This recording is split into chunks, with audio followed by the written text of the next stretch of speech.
invest কৰিছিলোঁ মই trading এফেক্সত invest কৰিছিলোঁ ৰিটাৰ্ণ মই পূৰা নাপালোঁ বাকী মোৰ 80,000 মান আৰু বাকী আছে সেইকাৰণে মই ইয়াত আহিছোঁ কালি নিউজটো চাই আহিছোঁ যে ৰঞ্জিত কাকতি বোলে ইয়াত জেৰা কৰিছে বোলে এতিয়ালৈকে এৰেষ্ট কৰিছে বুলি শুনা নাই এওঁলোকে সোধপোছ হৈ আছে বুলি যদি কিবা প্ৰব্লেম পায় তেতিয়া হ'ব বাকী চব মানুহ আমাৰ আহি আছে যিমান মানুহ ইয়াত ইনভেষ্ট কৰিছে এনেকৈ আৰু কিমান মানুহ ইনভেষ্ট কৰিছিলে বহুত মানুহ আছে মোৰ গ্ৰুপতে 1100 মানুহ আছে মূলধন কিমান হ'ব গোটেই যদি চোৱা হয় ট্ৰেডিং এফেক্সত মইতো চিয়'ৰ ক'ব নোৱাৰোঁ শুনা মতে 11,000-12,000 কোটি টকাৰ বোলে ইনভেষ্ট উঠিছে বোলে ট্ৰেডিং এফেক্সত আপোনালোকে ইনভেষ্ট কৰাৰ পিছত আপুনি ডেইলি পইচা সোমাই নেকি অঁ আমাৰ ডেইলি পইচা সোমাই শনিবাৰ আৰু দেওবাৰ এৰি মানুহজন কোনজন হয় অসমৰ মেইন মানুহজন হ'ল ৰঞ্জিত কাকতি যাক কালি জেৰা কৰিছে ফাউণ্ডাৰ নে কি হয় তেওঁ অসমত এওঁই আনিছিলে কিমান দিন হ'ল এই বস্তুটো এইটো মই জইন কৰা হ'ল নৱেম্বৰত আহিছে ছেপ্টেম্বৰ অক্টোবৰত আহিছে নেকি বাকী মই ইমান যোৱা বছৰ কেতিয়াৰ পৰা বন্ধ হৈ আছে পইচা জুলাই মাহৰ পৰা বন্ধ হৈ আছে অঁ জুলাই লাষ্টৰ পৰা বন্ধ হৈছে কোনে কিমান টকা ইনভেষ্ট কৰিছিলে গম পাই দিয়া হায়েষ্ট কিমান টকালৈকে কৰিছিলে হায়েষ্ট কৰিছিলে মই জনামতে 6,67 লাখ এই অৰুণাচলৰ হয় বুলি শুনিছোঁ ট্ৰেডিং এফেক্স যিটো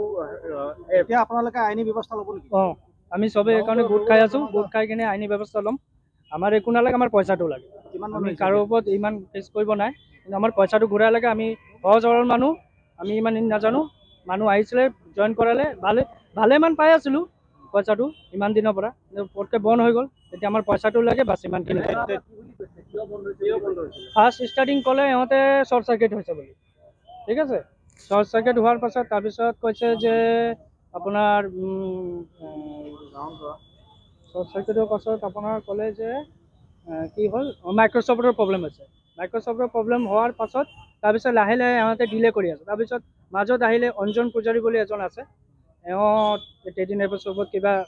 কেছ ইউজ কৰিছিলে নেকি সেইটো লৈ আকৌ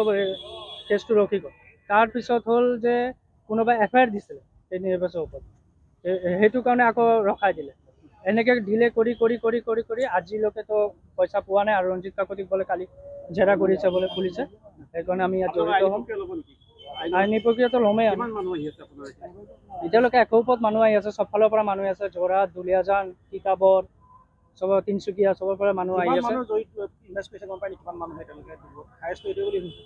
কিমান মানুহ জড়িত আছে ইমানটো ক'ব পৰা নাই কিন্তু ভালেমান মানুহ আছে মোৰ গ্ৰুপতে 1100 মান মানুহ আছে মই যোনটো গ্ৰুপত জইন আছোঁ